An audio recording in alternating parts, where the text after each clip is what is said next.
of our money, everything to do with our own wealth, everything that we earn will be monitored. Everything we spend, as you mentioned, will be monitored and punished if it's not, in the line of what the government thinks is all right. There's always a need for government, but it should be smaller government, the more efficient government, and they should be serving us, not ruling us. It feels like we are at a time now where our whole sense of government is changing. It's not just voting left or right or whatever, but the whole system seems to need to change, and we, the people, need to change it.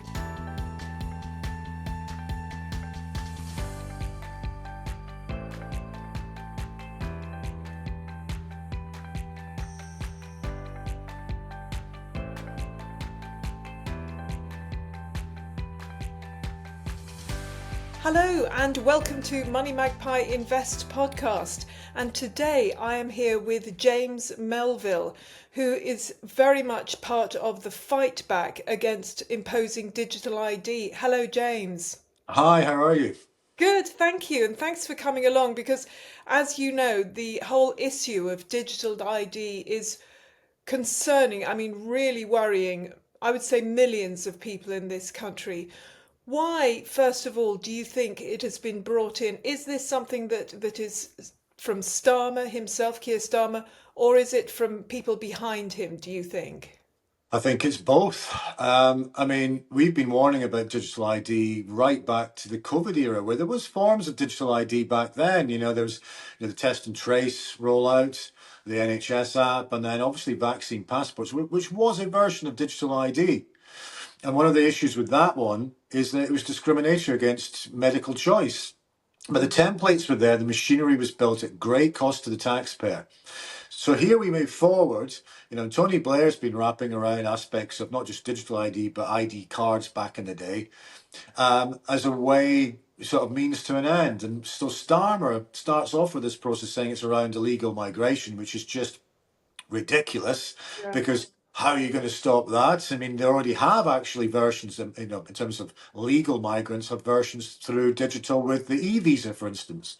So he's using this classic, bait and switch tactic of it will be for your convenience, it will be for your safety, your security, and framing around the issue of the day to try and get this through.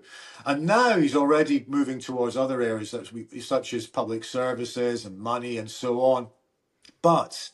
So that's Starmer, that's his agenda, but the agenda goes behind him, to answer your question, because it goes right back to things like what the EU are doing, what the WEF and their papers and agendas have been doing, what Tony Blair's doing, what Bill Gates is saying. It's the same individuals over and over again. And ultimately, it is not about our safety and our convenience. It is about government control and technocratic control, a much bigger level. And while they've been pushing for this for a very long time, digital is framed as something that can free up our time and our safety and security, but ultimately, if governments control it in the wrong way, it does the exact opposite. It takes away our freedoms, and it creates a sort of Trojan horse effect to other things. I say this all the time, we don't want to end up like China, where they use that for forms of social credit systems. Absolutely. And I think the public, and actually paradoxically, because of tech and social media, people are more emboldened to come out and show their concerns about this and where this ends up. And so I think on this one, as long as people keep raising their voices and show the issues with this and where this might go, I think there's every chance that the governments might have to U-turn on this one. It's not a done deal yet. And, the repercussions are huge. But it's up to individuals on this one to stand up and express their concerns. Hi, I'm going to quickly interrupt this amazing podcast to let you know that MoneyMagpie Invest has a bi-weekly newsletter where we share tips, tricks and insights to help you become a more confident investor. Our newsletter is completely free to sign up to, and it will arrive in your inbox on Saturdays at 12:30 p.m. As well as all of the super useful investing information, we also share exclusive deals from our partners. So if you're serious about building long-term wealth for yourself, I really recommend signing up. And you can find the link in the description of this podcast. As you say, it's an assault against our freedoms, but it's also an assault against our money. What would this lead to? Is it basically the fundamentals of CBDCs, central bank digital currencies? Yeah, well, it's the ordering of this is quite interesting because, you've got Starmer talking about digital ID.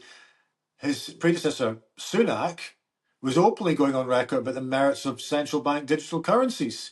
And, many of us were accused of being cranks and conspiracy theorists for suggesting all this, but we weren't suggesting it on a hunch.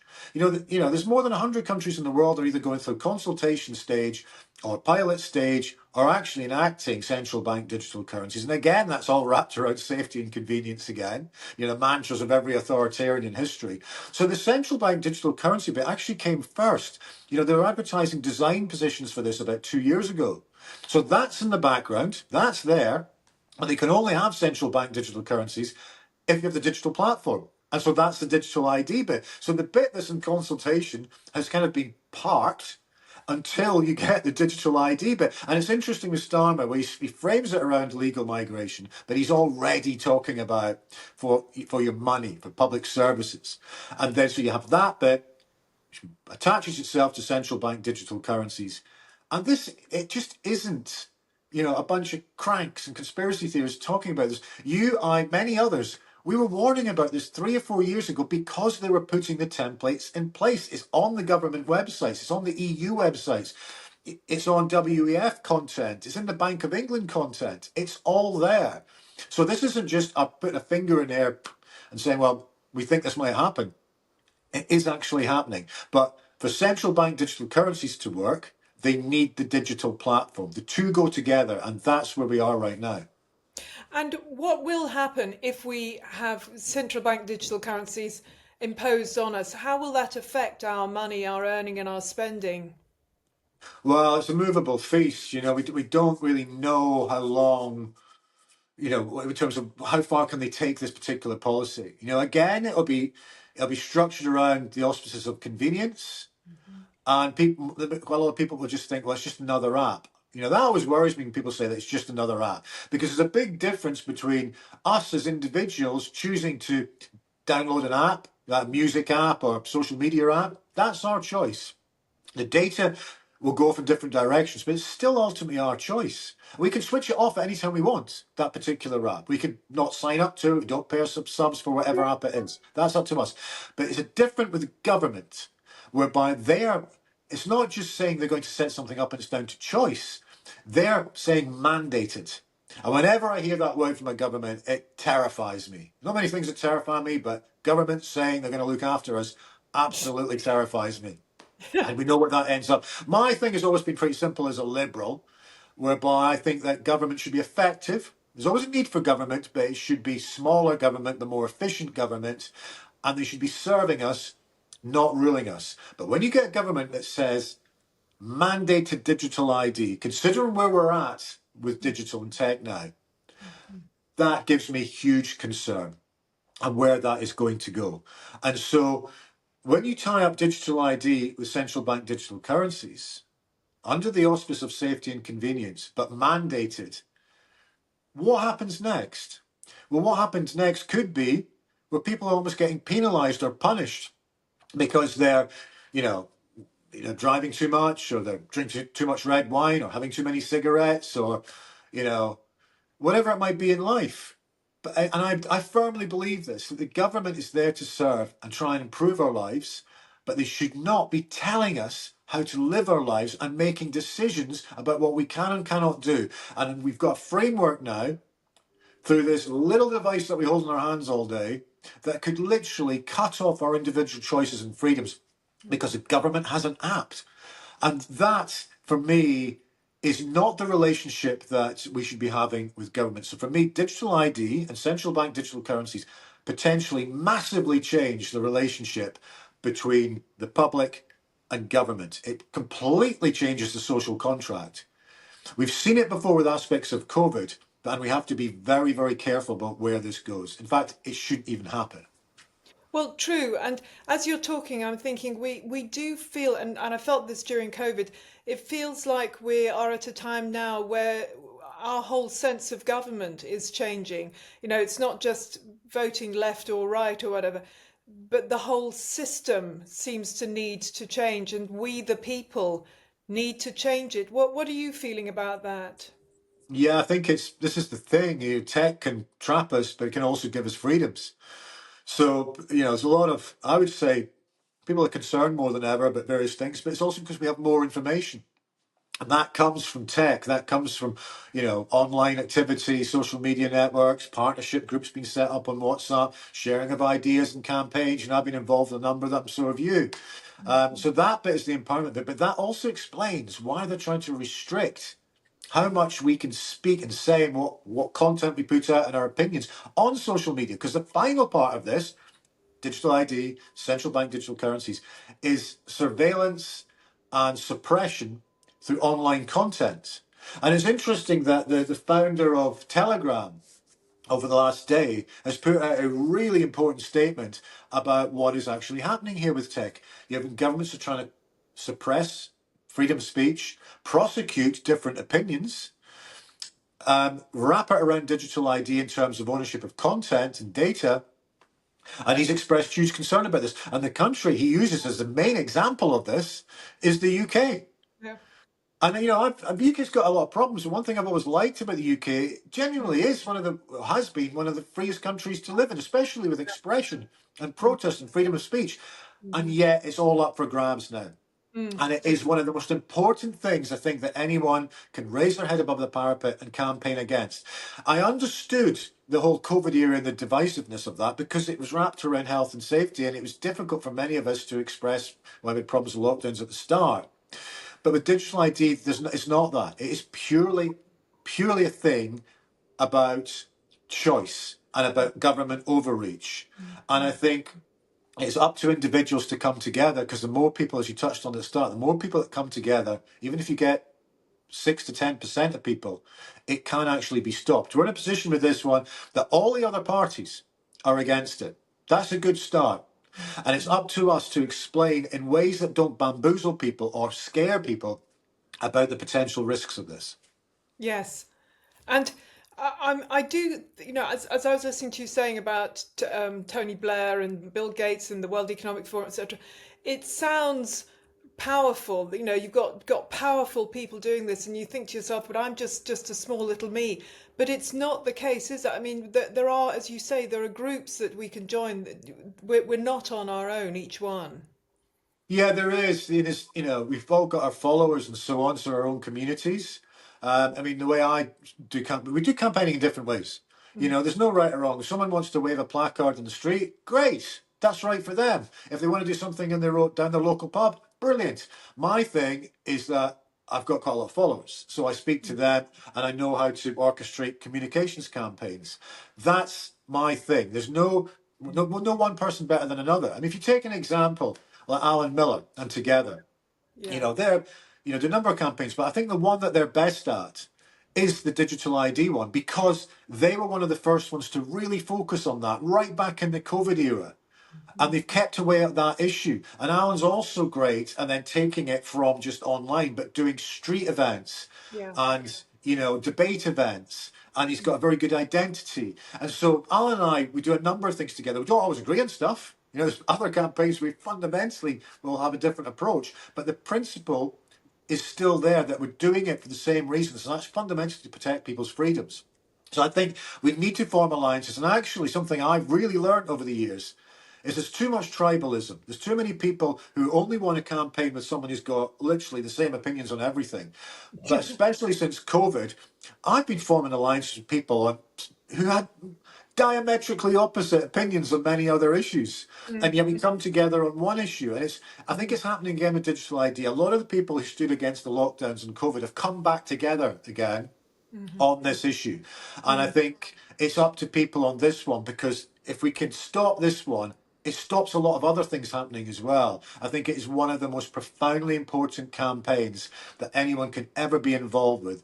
But it has to be communicated in a way that your average punters will understand, because there's a danger that government and their sort of media messengers around them will just constantly frame it that it's okay, it's for your convenience, it's for your safety, it's going to help your lives, when actually we need clear and succinct voices to say it's going to do the diametric opposite of that.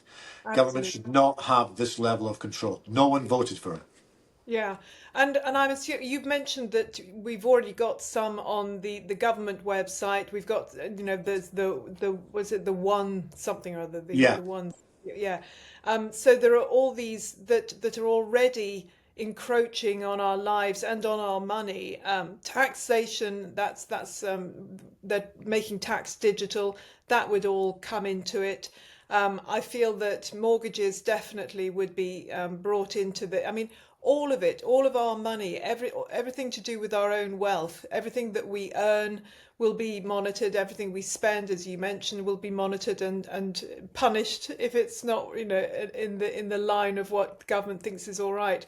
So for us as individuals and as groups and families, it's not good enough, it seems to me, and I want to see what you think, to say, oh well, I've got nothing to hide, I'm an innocent person, I'm fine, I don't mind about having my digital ID and everything because I've done nothing wrong. That's what the argument regularly is, isn't it? Yeah, I mean, it's not about I've got nothing to hide, as people are saying. It's about where does the information go? What about the data harvesting? Mm. What about the potential for, hacking of information? What about the rules and regulations that are set on this? What about the money that taxpayers are spending for these contracts, and where does that go? What about, is there an actual need for this? I mean, if you take, for instance, from a business point of view, we already register through Companies House and HMRC. They have our details. We're already, as someone who's self-employed, I find it difficult keeping on top of the filing, the information. Suddenly I get alerts going, you need to re-register your company information, even though it's already there. And if you don't, then you could get struck off. It's already massive overreach. So there's Mm. that bit. And then by November, they're wanting us to all do the same thing again. Another registration of companies. And if we don't do it, the company could be struck off. Yes. There's that problem. And then there's the other bit that I'm facing with some elderly relatives who aren't particularly tech savvy, is the amount of admin that we all have to do because of tech anyway is just enormous. It's all Yeah. automated. You can't speak to anyone. Hmm. Hmm. So I've got family members who are swamped by this. They Mm. don't, some of them aren't online, some of them struggle with it. They don't know where to go. It's too much for them. You've got millions of people that are relying on their support network to do that digital admin for them. And Mm. then there's people who don't have a support network. What do? It's Yeah. they end up missing things. So it seems to me that you've got the digitalization of everything. You've got a lot of face-to-face services that are disappearing, like libraries, post offices, bank branches. Mm. Mm. That's a concern. And actually, if we rely too much on digital, it's not just about government control and where all that information goes and what corporates get the money, is we're losing one of the most important things that we can have within our society and our culture, and that is face-to-face interaction. There's a danger that we're slipping into almost like a, a boiling frog model of what happened in COVID, where it's Mm. all stay at home, it's all press a Yeah. button, it's all swipe, it's all do it through your screen, rather than doing the best thing you can do for your own mental health. Get out and meet people. And I will never, like many people, just rely on living my entire life through a phone. Yes, I spend a lot of time on my phone. I have to through work, but I also like getting outside. I like interacting. I like seeing friends in the pub or a sporting event or whatever. But I also like doing a lot of my admin face to face. And that is all disappearing. And there's a danger that because not just digital ID has more government control, there is an ongoing danger that there's almost too much tech, and it becomes almost like a fully automated luxury totalitarianism, whereby people enjoy their comforts at home, but almost too much, and we sleepwalk into this era of digitalization of everything, but we lose so much of the human qualities that we need for our own well-being, the face-to-face interaction. Yes, absolutely. It's so true. And now, when it comes to doing something about it, there are, you've mentioned, using social media, going out with the placard. I know that there are some protests coming up. There's one on the 18th in Yeah. London, there's one in Cardiff, there's one in Birmingham. I mean, you're based in Scotland. I'm assuming there are some in Scotland. There must be all Yes. over. So people can change things. I mean, I've just interviewed Andrew Bridgen, who said that we only need 6% of the population to create a revolution. That would be about 4 million people.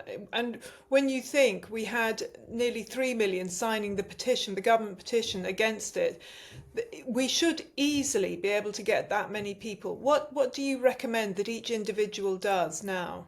Yeah, I think it becomes like a snowball effect. So someone puts something out, then someone sees it and they put it out to their own community. So you've got that viral aspect of digital. I think there's got to be, first of all, and this is my own, from my own background, there's got to be succinct messaging, simple messaging, things like just say no or say no to digital ID. Yeah. Clear logos, clear identity, things that everyone can use at the same time. I did that through the farmers campaign. I'm still doing it. No farmers, no food, very clear yellow logo. People get that identity, it goes elsewhere. So you've got the image and the succinct messaging. That's one bit. The second bit is then listing all the areas of concern, again, in a succinct way. So you put that out, it snowballs, goes out to other people. Then there's the third bit, just as critical, people who have, the privilege of being on media outlets to talk about that. So there's that component. So you have the influencers, and then they get that, all that messaging gets shared. And then the final bit is in the communities. So you take the bits that's been done before, like the logos, the strap lines, the identity, and you put that into your local community. So it's not just about big protests in capital cities and major cities. People should be doing it in their own towns and villages and setting up their own thing. It's one of the models I said with the farming campaign. I said at the start, I and No Farmers, No Food are not going to organise a protest, but what we will do is let the farmers organically organise their own community protest, and we'll back that. It should be the same thing with this campaign. Empower people to do their own things, whether it's down their local pub or attending massive protest in London. It's all just as important. It chips away at it. And you've got to keep going and going and going at this. We've also got, which is really useful, the other political parties, whether it's Lib Dems, SNP, Tories, Reform, all against it. So the only one who's for it is Labour. And even within Labour, there's huge parts of Labour that are against it. You've got the traditional left like Owen Jones or Jonathan Pye, who are appalled by this idea. So it's again an example where politics makes for interesting bedfellows because it brings different sides together. It's actually in some ways a bipartisan issue. There's only one community who are for it, and that's the government. But everyone else isn't. So that's quite a powerful body of campaigning against this. So we just need to harness it properly. Excellent. Well, thank you, James. This is really good, and I do hope that anybody watching this is feeling empowered, that they know that they can go out and must go out in some form and campaign against this. There are more of us than there are of them, as you say. So do it. Thank you, James Melville. That was really, really helpful. Remember to subscribe, follow, comment. Do comment. We're always very interested in your comments. And tell all your friends. Tell your friends about MoneyMagpie Invest, the MoneyMagpie YouTube channel, but also tell them about the fight against digital ID. I'm Jasmine Birtles. I'll see you next week.